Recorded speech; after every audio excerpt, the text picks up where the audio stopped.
Hey everyone, welcome to week 4 in literacy. Today it's kind of exciting because we're going to start our poetry unit.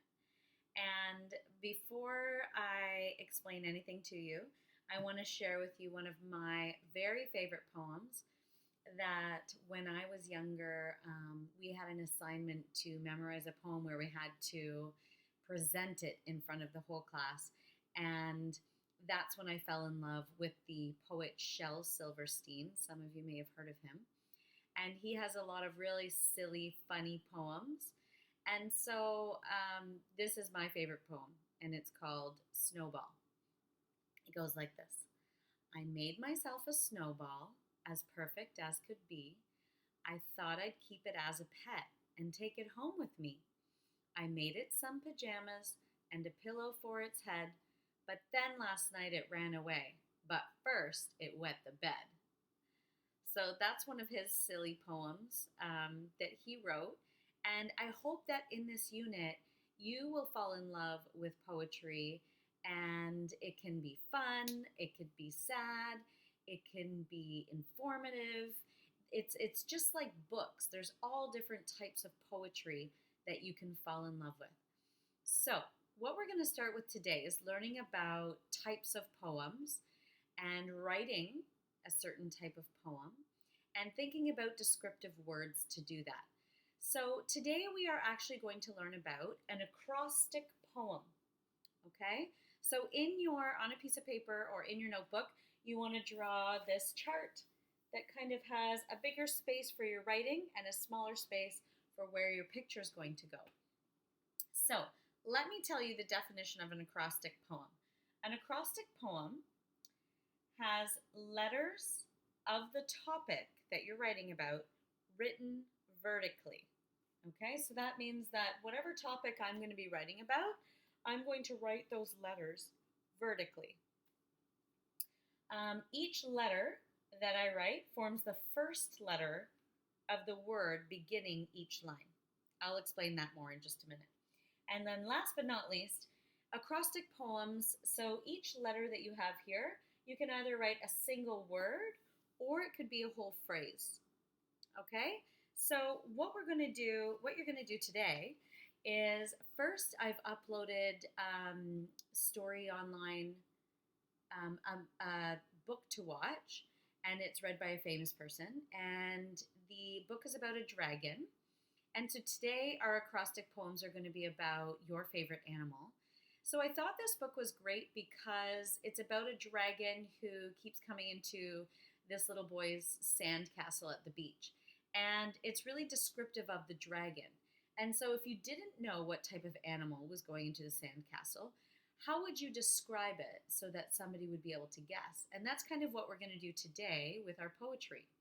So that's giving you an example of a dragon and some of those descriptive words that they might use, like mischievous or curious or, enormous. So we're going to try to avoid using words like nice or orange or just sort of simple words. We want to start using some more descriptive language that will really help the reader think about what we're talking about. So I've already chosen my favorite animal to write my acrostic poem about, but I'm going to see if you can maybe guess it. And you might already know this just by the name. So the name of this animal is Narla. So because my topic is Narla, that's who I'm writing about, this animal, I'm going to make sure that I write the name vertically. So that means like this, Narla, all in capital letters. Okay, and then I'm going to draw just a little line off of each because what I need to do is come up with a word or a phrase that describes Narla. And so if I were to read all of those descriptive words, could you figure out what animal I'm talking about? And you can try this with your families at home too. So when I wrote my poem about Narla, I had to think, what word describes Narla that starts with an N. And this one was a tricky one for me, but I came up with the word nimble. And nimble means sort of like flexible. So I'm going to write in lowercase letters, nimble. Okay, so now the next letter is A. So how could I describe Narla that starts with an A? And remember, it could be one word or it could be a couple of words, a phrase. I came up with aquatic.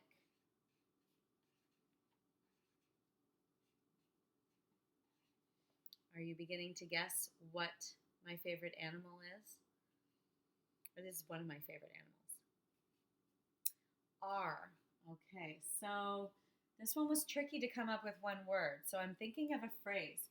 So sometimes I have single words and sometimes I have phrases. So Narla is ready to eat. She's always ready to eat. And then L, I really wanted to describe this, sort of what she looks like. And the letter wasn't there, so I'm writing light orange. And last but not least, always happy. Okay, so here is my acrostic poem. The title is Narla, and the words that I used are nimble, aquatic, ready to eat, light orange, always happy. Do you know what animal I'm talking about? It is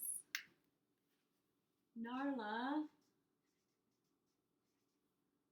my pet fish. And so what you can do is actually write your acrostic poem. Maybe you have help from an adult this time, but then you could go up to people and you could read these descriptive words, see if they can guess what animal you're talking about. And if they can't, then maybe you need to come back and do some editing and think, what word would really describe this animal so that they get it? And you might not write Narla like a name. You might write tiger, right? If you're describing a tiger because that's your favorite animal. So that's okay. Just don't tell the people what your animal is. And so up here at the very top is where you would draw your picture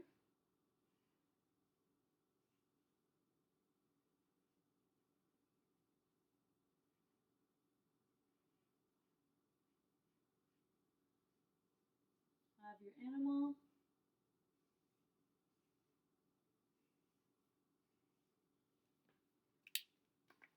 Okay. And there is Narla. Okay, guys, have fun. I can't wait to see some of your poetry. And I hope you noticed that last week I posted some of your Earth Day creations that were done and some of the Hungry Hounds that were done in math. And so this week I hope to post some of your acrostic poems, but I'm going to cut off the animal and I'm going to ask people to comment what animal do you think this acrostic poem is about. Okay, so stay tuned. When you get your poem done, make sure you submit it and I'll put it in the classroom stream and people can try to guess what animal each poem is about. Okay, have fun, guys, and I will see you next week.